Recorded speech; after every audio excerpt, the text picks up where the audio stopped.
70% आबादी मुस्लिमों की हो गई तो उन्होंने कहा मंदिर में पूजा बंद कर दीजिए, घंटा बंद कर दीजिए, हमारी धार्मिक भावना आहत होती है। अगर अल्लाह को स्पीकर की जरूरत नहीं है तो हनुमान जी को चालीसा सुनने के लिए स्पीकर की जरूरत है। मुझे मालूम है कि आप ज्योतिष हैं, आपको अगले 1 घंटे बाद क्या होना है वो जानकारी। 100 रुपए लीटर से ऊपर का डीजल, 100 रुपए लीटर से ऊपर का पेट्रोल, 1000 रुपए ऊपर से लीटर का सिलेंडर, और उससे बड़ी बात बुजुर्गों की दवाई महंगी कर दी, और दिल्ली जैसे शहर में शिक्षा तो महंगी हुई साथ में किताबें महंगी कर दी। पिक्चर चालू करो बे।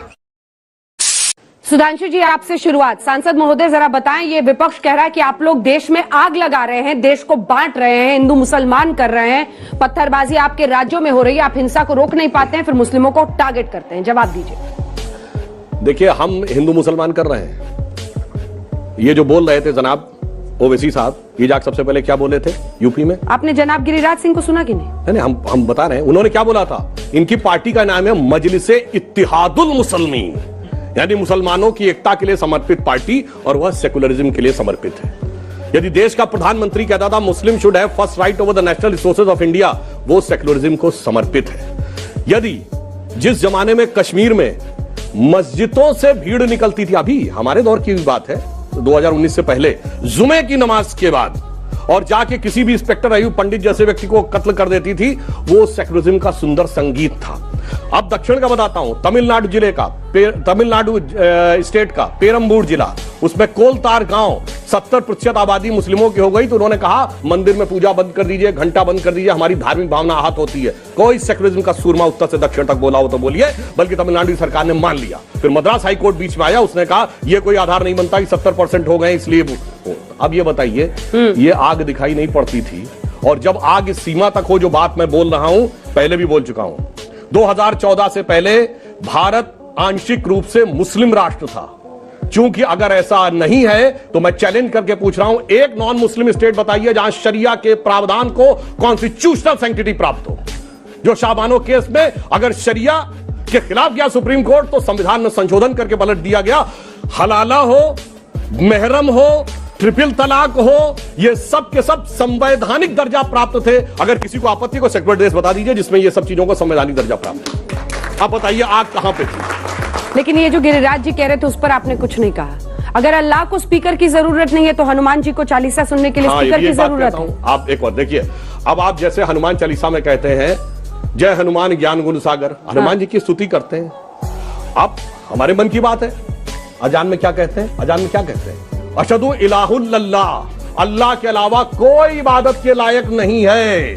अशहदु मोहम्मद रसूलुल्लाह का अर्थ यह हुआ कि रसूल के अलावा, मोहम्मद साहब के अलावा कोई पैगंबर नहीं है। तो जैनों के 24 तीर्थंकरों का अपमान, सिखों के 10 गुरुओं का अपमान, हिंदुओं के 10 अवतारों का अपमान आपके मन में है। घर में आपको प्रॉब्लम अजान से है, लाउड स्पीकर से नहीं है। मतलब अजान से प्रॉब्लम, मैं बता रहा हूं, लाउड स्पीकर से सही बात बोलिए ना। फिर बता रहा हूं, सुनिए तो। घूम फिर के क्यों पहुंच रहे हैं? आपके मन में है कि मेरे पिताजी सबसे लायक है, मैं अपने घर में कहूंगा। अब आप ये कहें कि मैं दुनिया भर को सुनाऊंगा, मतलब बाकी के नालायक हैं, तो इस बात से प्रॉब्लम है। शुभ्रांश राय जी नहीं कर रहे वो हिंदू मुस्लिम, आप लोग कर रहे हैं। देखिए अंजना जी, ऐसा है कि 8 साल हो गया भारतीय जनता पार्टी के गर्भ से विकास नहीं पैदा हुआ। जो पैदा हुआ हमेशा वो हिंदू मुसलमान था, या पाकिस्तान था, या हलाला था, या जो भी और भी शब्द इन्होंने बहुत सारे शब्द यूज किए, वो सब पैदा हुआ। 2 बड़ी बड़ी बातें हैं। मैं क्लास 3 उनमें रहा होगा गांव के स्कूल में, तो मैंने कबीरदास की कुछ 1-2 लाइन मुझे याद है कि काकड़ पाथर जोड़ के मस्जिद दियो बनाए, ताजड़ मुल्ला बागदेत क्या बहरा हुआ खुदा। ये उस समय हमने पढ़ा था, अभी तक याद है। सेम सिचुएशन आज इन्होंने पैदा कर दिया पूरे देश में। 1 मिनट मैं बोल लूं सर प्लीज। कबीरदास जी आज होते तो फतवा जारी हो जाता। सर प्लीज, अब देखिए पंडित जी, मुझे मालूम है कि आप ज्योतिष हैं, आपको अगले 1 घंटे बाद क्या होना है वो जानकारी है, लेकिन कम से कम थोड़ा तो धैर्य रखिए प्लीज, सम्मान है। अब दूसरी सबसे बड़ी बात यह है, ऐसा हमने सुना था। आज अंजना जी सबसे बड़ी दिक्कत जानती है क्या है? अगर उत्तर प्रदेश और बिहार के गांव में 24 घंटे का अखंड रामायण होता है ना, तो रात को कोई रामायण पढ़ने वाला मौजूद नहीं है। और आज ये कह रहे हैं कि उस लाउड स्पीकर को आप लगाइए, करिए ना भाई।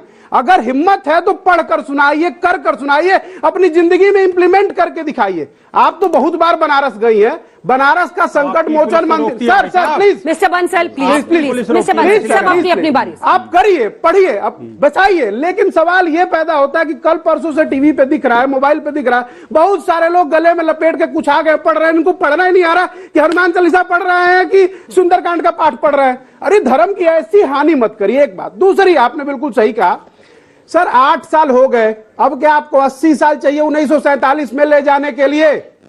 आप आए थे देश का विकास करने के लिए, आए थे 5 ट्रिलियन की इकोनॉमी को लेने के लिए। बदले में आपने देश को क्या दिया? 100 रुपए लीटर से ऊपर का डीजल, 100 रुपए लीटर से ऊपर का पेट्रोल, 1000 रुपए ऊपर से लीटर का सिलेंडर। और उससे बड़ी बात, बुजुर्गों की दवाई महंगी कर दी और दिल्ली जैसे शहर में शिक्षा तो महंगी हुई साथ में किताबें महंगी कर दी। जब महंगाई पे आपसे बात की जाती है, आप लेकर हलाला हिंदू मुसलमान पाकिस्तान चलने लगते हैं। अरे भैया, कुछ पढ़े लिखे भी लोग आपकी पार्टी में है। 24 घंटे घिसा पिटा टेप चला रहे हैं। अरे इससे आगे बढ़िए।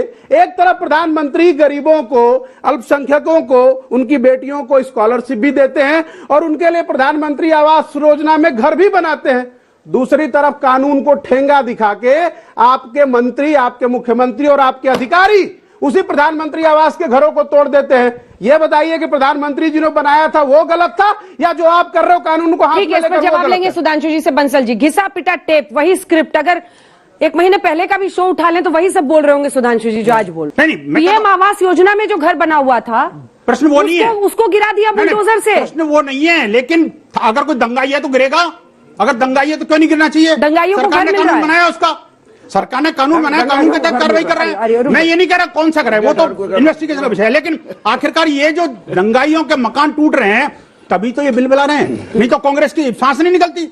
जब हिंदू मरता है तो ये शांत रहते हैं बिल्कुल, और जब मुसलमान की टोपी उड़ जाती है तो इनको परेशानी होने लग जाती है। ये कौन सा सेकुलरिज्म भाई? देखिए अंजना जी, जो भाषा सुधांशु जी ने, माफ चाहता हूँ सुधांशु जी, वैसे तो आप बड़े विद्वान हैं, और जो बंसल जी बोल रहे हैं वो तो बिल्कुल मैं अपने मुंह से बोल ही नहीं सकता। हम तो हमारा कौन सी गलत भाषा उसका जो मैं बता रहा हूँ, उसका कारण ये है कि इन्होंने ये सोच रखा है कि रोजगार देना नहीं, महंगाई कम करनी नहीं, देनी है ना, पत्थर सरकारी ठेकेदारी शुरू कर देनी है, सरकार जो है 2 खरीदेंगे 2 बेचेंगे वो शुरू करना है। इसलिए हिंदू मुसलमान करते रहो और धर्म को अफीम बनाए रखो जनता की। कार्ल मार्क्स आज बिल्कुल सही चीज बैठ रहा है कि religion is an opium of the masses. बताओ ना, पत्थर किसने फेंके? अब आ रहा हूं, अब मैं आपके बंसल साहब, नहीं बोल रहा हूं। बंसल साहब, मैं आपके एक एक रोजगार की बात करें ना, रोकिए आप, नहीं, पत्थर का रोजगार किसने रोकिए ना, रोक दिया, पत्थर रोक फेंकने दिया, वाला रोजगार किसने रुक दिया? जाइए बंसल साहब। दूसरी अरे बात, जेएनयू में फिर ये नॉनवेज वर्सेस रामनवमी क्यों करते हैं? सुनिए सुनिए, क्यों करते हैं फिर बात? सुनिए यार, उस पर भी आ जाऊंगा, उस पर भी आ जाऊंगा, पूरी बात सुन लीजिए। दूसरी आपको मैं एक बात बता देना चाहता हूँ, सारे लोग यहाँ बैठे, इतने पढ़े लिखे बच्चे बैठे हैं। बंसल जी, मुझे एक ईमानदारी से, विज्ञान से तो ऐसे आपको कोई लेना देना है नहीं। इतना बता दीजिए, इतना बता दीजिए, होता भी नहीं है। इतना बता दीजिए। पर्सनल मत होइए, फिर सब एक दूसरे पे बात करेंगे, हम टॉपिक से भटक जाएंगे। प्लीज, उल्टी गंगा नहीं पाता मैं। ये बोलने नहीं देंगे, मैंने बोला ना, ये बोलने नहीं देंगे, क्योंकि इनको पता है कि ये हिपोक्रेट हैं, ये आशा करता हूँ आपको ये डिबेट बहुत अच्छा लगा होगा। तो कमेंट बॉक्स में अपनी राय जरूर बताएं। ऐसे वीडियो देखने के लिए हमारे चैनल को सब्सक्राइब करें। मिलते हैं अगले वीडियो में, तब तक के लिए जय हिंद, जय भारत।